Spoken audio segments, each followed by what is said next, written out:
Deməli, növbəti mövzu feildən feil düzəldən şəkilçilər. Göründüyü kimi ıl üstü 4 şəkilçisi var. Bu şəkilçi hətta yalnız feildən feil düzəldir. Yazmaq feilindən yazılmaq, döymək feilindən döyülmək, görülmək, baxılmaq, deyilmək və s. Ind şəkilçisi. Ind şəkilçisini biz haralarda görürük?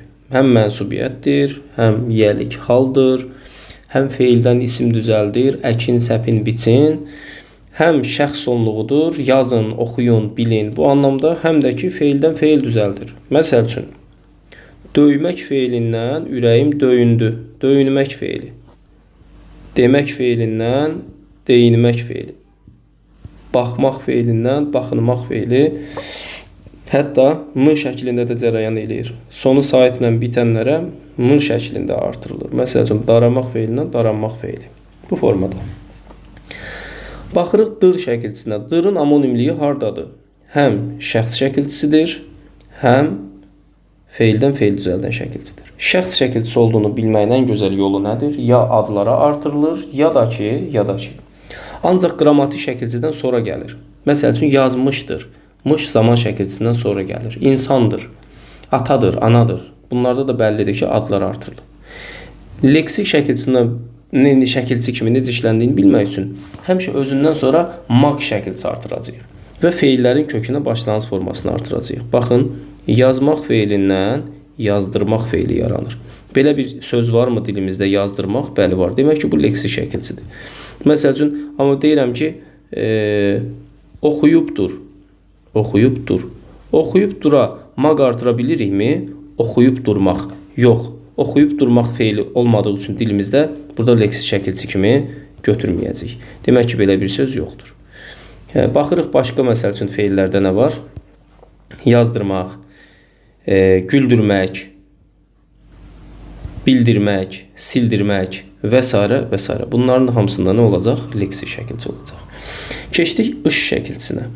Iş əsasən qarşılıq birgəliklə feillər düzəldir.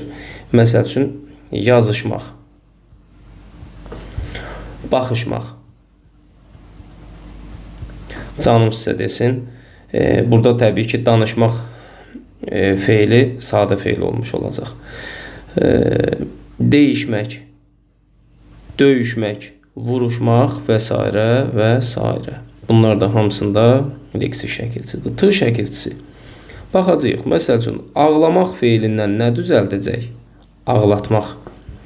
Güldürmək feilindən nə düzəldəcək? Güldürtmək. Düzdürmü?